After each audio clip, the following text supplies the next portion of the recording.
idade, um campeão olímpico. Que ele não conhece ninguém da família dele ou de qualquer outra família que seja um esportista. Então esse menino já não tem... Ele não consegue observar e copiar nenhuma dessas influências. Às vezes o que ele vai copiar na periferia é aquele que melhor trata ele na periferia. Imagine você no Rio de Janeiro e de repente a polícia mandando tiro de cima de um helicóptero na sua cabeça. Você vai copiar que homem digno que você vai copiar? Esse policial que dá tiro na cabeça? Ou às vezes um chefe da milícia ou do tráfico que vai lá e rouba um caminhão e depois distribui na favela? O que é mais digno? Porque isso daqui pode ser polêmico, mas é prático e objetivo. Isso acontece no Rio de Janeiro. O Estado vai lá e dá tiro na cabeça das pessoas, mata o filho dos negros. A quem que essas crianças vão copiar? A quem que eles querem amizade? Eles querem amizade de uma pessoa digna. Eles querem copiar uma pessoa digna. O que é digno? Alguém que sobe lá no helicóptero e dá tiro de forma covarde na cabeça das pessoas que estão lá embaixo? Ou aquele que, mesmo sendo um bandido, ainda olha para a sua comunidade e divide alguma coisa com eles? É um problema objetivo. Não é do campo do mundo da perfeição dos exemplos que nós criamos na nossa cabeça. E aí? Semelhante atrai semelhante, de semelhante repele de semelhante. Empédocles. Para conseguir a amizade de uma pessoa digna, é preciso desenvolvermos em nós mesmos as qualidades que naquela admiramos. Você admira a polícia nesse caso? Você admira... Ah, mas professor, você está cometendo uma falácia. Você está dando só duas opções e o nome dessa falácia é falácia de falso dilema. Mas nesse caso, o objetivo talvez não seja um falso dilema. Se ele tiver frente a frente entre policiais e bandidos, o dilema é verdadeiro. Não é uma falácia de falso dilema. E aí? Você vai para o lado de quem te dá tiro na cabeça por cima? Ou você vai para o lado do indivíduo que, bem ou mal, de vez em quando estende a mão à sua comunidade? É um problema objetivo. Eis a obrigação do Estado, a obrigação nossa de civilização e de sociedade de dar ideais, utopias e facilitar para que nós tenhamos bons exemplos, pessoas dignas que sejam copiadas nas periferias. Pessoas jovens que têm uma aptidão, que têm um dom e uma capacidade, que sejam aproveitados para se transformar em exemplo para os outros jovens. Exemplos do campo científico, exemplos do campo esportivo, exemplo do campo cultural, exemplo do campo artístico, exemplo do campo filosófico. Perdi, tentando me encontrar. Já foi embora, querendo nem voltar. Penso duas vezes antes de falar, porque a vida é louca. Espertou com uma cara de mal. A sociedade me criou, mas o marginal. Eu tenho uma 9 e uma HK, com ódio na veia, pronto para atirar. Espertou com uma cara de mal. A sociedade me criou, mas o marginal. Eu tenho uma 9 e uma HK, com ódio na veia, pronto para atirar. Olá pessoal, tudo bem? Voltamos aqui então. Esse primeiro momento, tínhamos falado sobre ordem e desordem, ciência, filosofia e o discurso mítico-religioso, as cosmogonias. Agora nós vamos entrar mais de sola, falamos ainda sobre os pré-socráticos, agora nós vamos entrar mais de sola em Sócrates. Por que esse cara é tão importante? Meu Deus, quantos livros será que esse homem escreveu durante a vida? Será que você seria capaz de ler um livro de Sócrates? Será que você já leu um livro de Sócrates? Será que alguém da sua família já leu um livro de Sócrates? Eu aposto que não. Ele não escreveu nenhum livro. Tudo que nós sabemos de Sócrates é por meio de outros, sobretudo o seu discípulo Platão. E é então, assim, sabendo que nós estamos estudando um indivíduo que nós conhecemos por meio de outro filósofo, é que nós vamos entrar no pensamento deste homem. Mas para entrar no pensamento deste homem, tendo em vista o fato de que ele é um homem que nós conhecemos por meio de um outro homem, é preciso que nós então entremos no pensamento deste outro homem. Porque o mito da caverna nós vamos deixar em stand-by, que é o primeiro momento do pensamento platônico. Platão. Eu separei uma frase para quebrar um pouco, para nós podermos pensar do ponto de vista das nossas relações interpessoais e o quanto estão abaladas frente ao fenômeno da Covid-19, mas ele diz que não há ninguém, mesmo sem cultura, que não se torne um poeta quando o amor toma conta dele. Ou seja, todos nós temos a capacidade de sensibilidade e de nos transformarmos e de criarmos a partir do momento que estamos apaixonados. Esse amor que ele fala pode ser um amor também pela própria filosofia, ou pelo próprio conhecimento, ou por ser uma pessoa sábia. Isso transforma a pessoa em sábia. Isso transforma o indivíduo. Então nós agora estamos convidados a entrar neste pensamento desses dois autores. Vamos entrar, porque quando eu coloco dois é porque Sócrates e Platão, nós vamos trabalhar com o entendimento junto, os dois pensamentos. E depois, posteriormente, nós vamos falar sobre o discípulo de Platão, que se chama Aristóteles. Lembrando que esta imagem representa os dois, porque Platão está mostrando para cima, dizendo a realidade não se explica somente pelo que a gente vê, pelo que a gente sente, pelos nossos sentidos, mas a realidade se explica por algo que está para além dos sentidos. A isso, daqui a pouco nós veremos, Platão chamava de mundo inteligível. Do outro lado, Aristóteles, dizendo não, a realidade é única, só temos uma realidade. Chegamos aos conceitos, às ideias, por meio das experiências particulares e empíricas que vivemos. Aqui nós veremos surgir duas linhas opostas que influenciam a humanidade até hoje.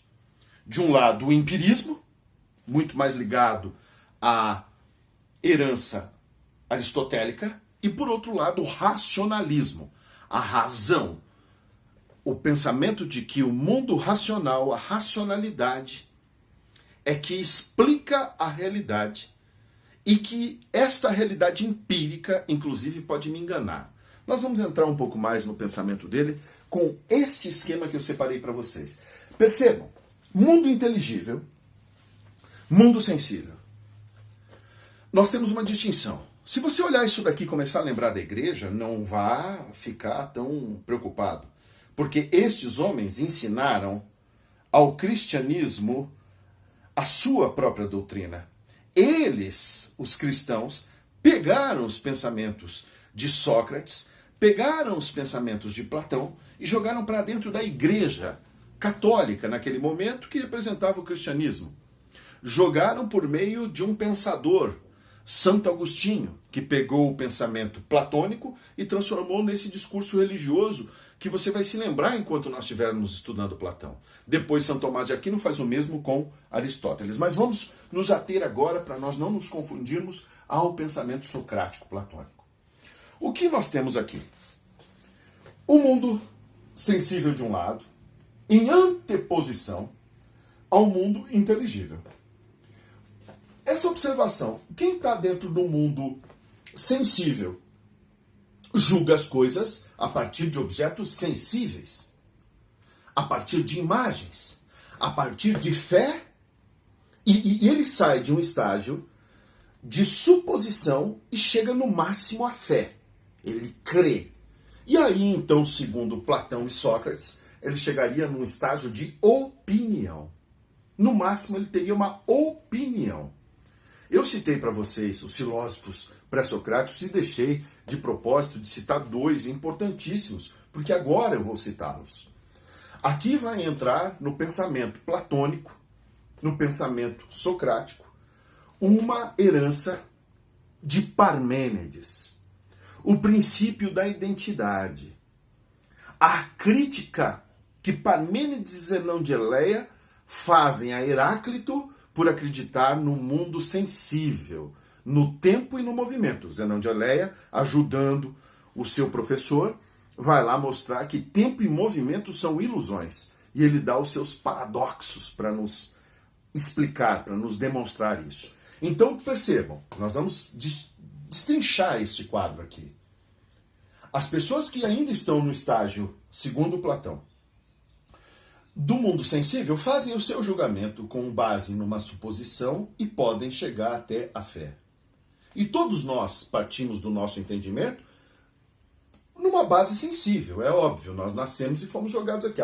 A caverna que nós estamos é o nosso próprio corpo, com as suas limitações.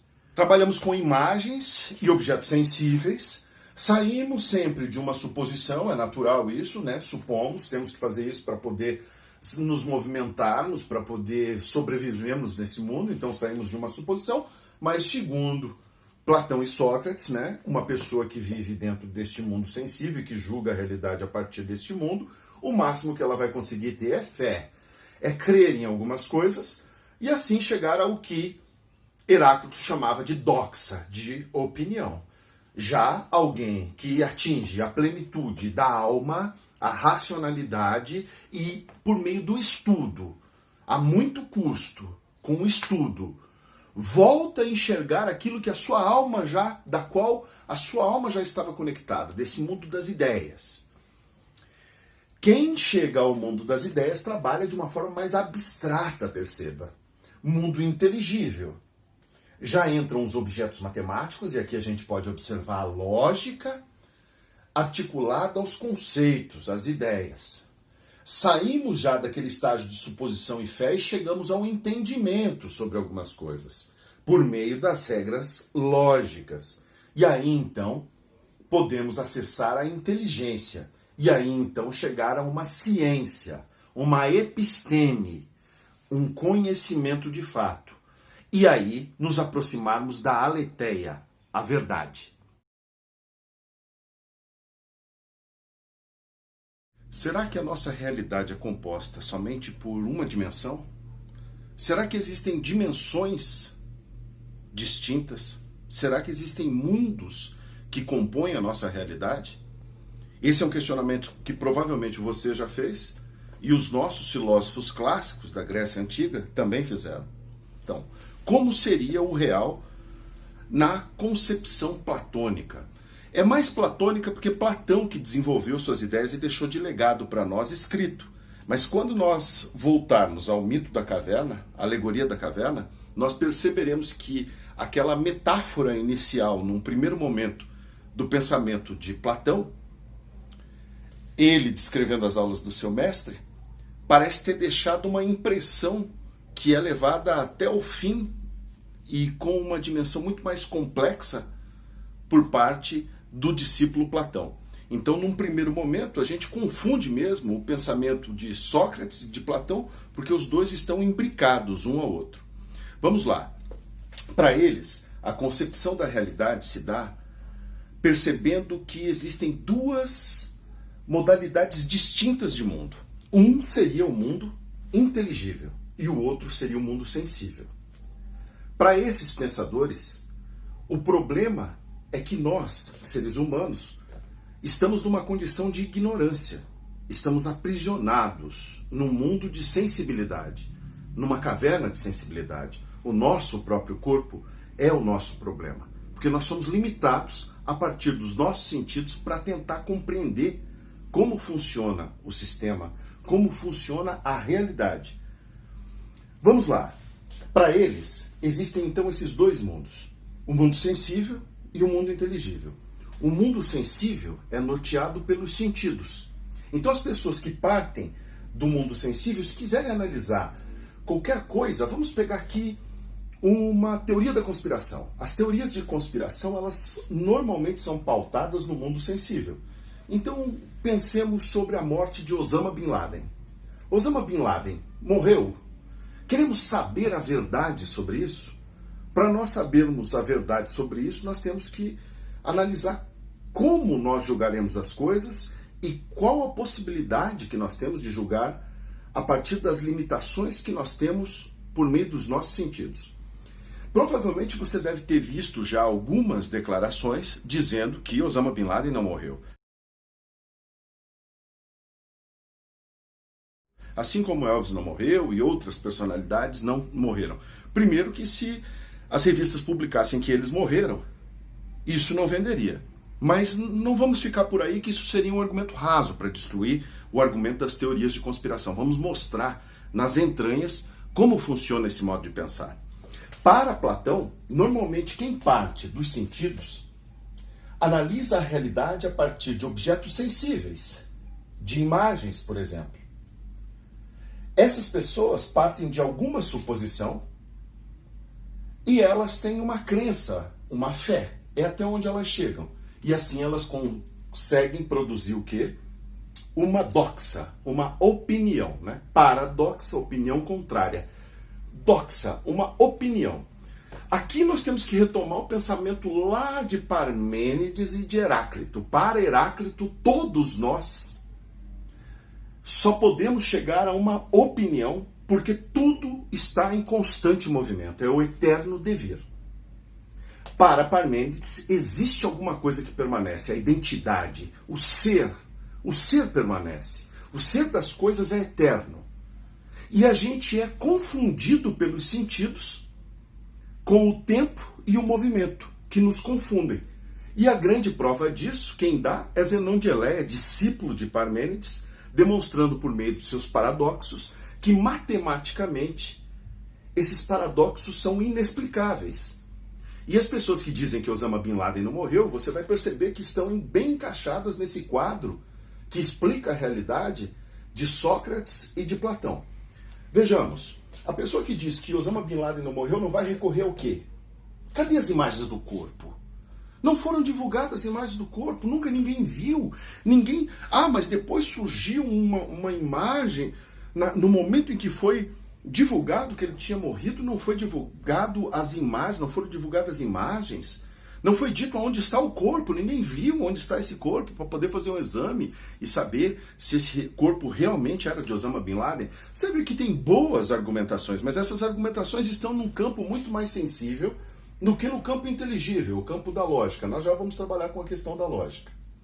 Perceba, para Sócrates e Platão, quem trabalha, articula as ideias para tentar chegar a algum conceito, para chegar a algum juízo, só se pautando por meio dos sentidos está fadado a uma fragilidade, a um fracasso. Por quê? Porque vai sair do quê? De uma suposição, vai crer nessa suposição, vai chegar à fé e vai ter no máximo então uma doxa, uma opinião, aquilo que Heráclito já nos ensinou.